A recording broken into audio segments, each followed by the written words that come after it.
Rakan Mutua, ketemu lagi dengan Haba Asa News. Ini media yang mengupas tentang sejarah Aceh.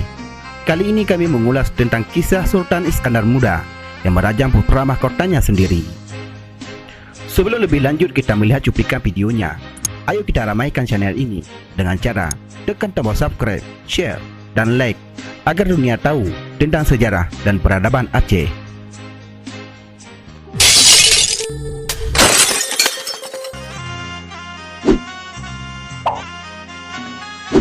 Sultan Iskandar Muda memiliki dua istri. Putranya bernama Merah Pupuk, anak dari istrinya seorang putri Gayo. Sang raja juga punya anak perempuan bernama Safiatuddin, anak dari istrinya yang juga seorang putri kerajaan Peda di kawasan Pidi. Merah Pupuk merupakan pria tampan, anak kesayangan Sultan Iskandar Muda.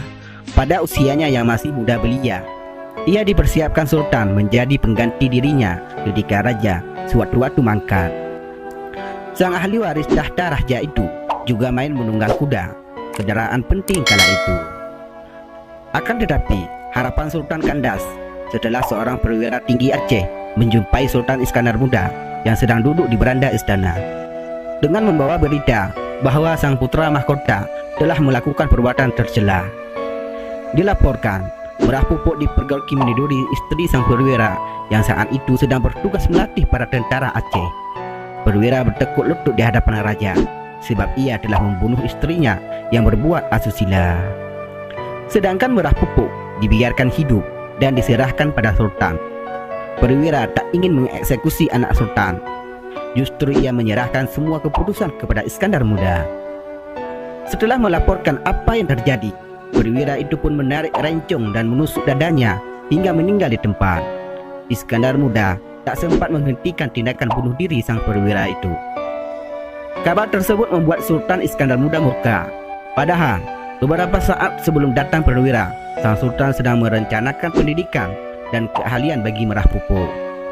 Beberapa tugas dan tanggung jawab akan diberikan kepada putra mahkota agar ia punya pengalaman dan kemampuan saat memimpin kerajaan Aceh Darussalam kelak.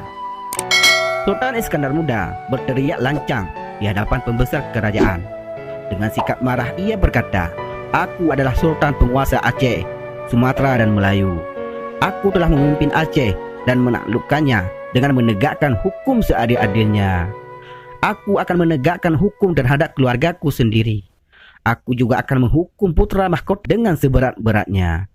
Aku akan memenggal leher putraku sebab telah melanggar hukum dan adat negeri ini." Sultan Iskandar Muda segera memerintahkan penangkapan Merah Pupuk dan dibawa ke pengadilan. Ia juga telah memutuskan untuk mengeksekusi sendiri anaknya. Sebelum eksekusi, petinggi kerajaan memohon pada Sultan Iskandar Muda agar mengurungkan niatnya. Mereka menawarkan berbagai solusi demi hidupnya putra mahkota, termasuk meminta Sultan supaya mengusir Merah Pupuk tanpa vonis rajam. Raja yang adil dan bijaksana tak termakan bujuk rayu kabinet kerjanya. Meskipun demi keselamatan putra kandungnya, ia komit dengan keputusan rajam terhadap pelaku zina sebagaimana aturan di Aceh. Saat itulah muncul petuah Sultan, mati anu empat jerat, gadoh adat menghukum empat tamita. Versi lain mengatakan, mati anu empat jerat, gadoh adat malai raja. Pasca sholat Jumat, Merah Pupuk dibawa ke tempat pembaringan oleh Argojo. Ia mengenakan pakaian putih, terdapat pula beberapa garis kuning. Raut wajah terlihat tenang. Sang anak raja menerima sanksi hukum dengan penuh ikhlas. Bahkan ia meminta agar kepalanya tidak ditutupi kain agar bisa menatap wajah ayahnya yang terakhir kali. Sultan Iskandar Muda telah siap untuk memenggal leher anaknya. Walau hatinya menangis, tapi Sultan tetap teguh pada hukum Allah. Dalam sekejap, kepala dan badan Merah Pupuk terpisah. Jasad segera dimakamkan di tempat terpisah dari makam keturunan raja. Iskandar Muda memerintahkan agar dikubur di lapangan pacu kuda yang kini bernama Kerkhof. Komplek Kerkhof dikelola oleh Yayasan Poscut yang dibiayai oleh Belanda. Hal ini sebagai wujud kepedulian Belanda pada serdadu yang mati di tanah Aceh. Kerkhof juga menjadi makam Belanda terbesar kedua di dunia setelah yang pertama berada di negeri Belanda.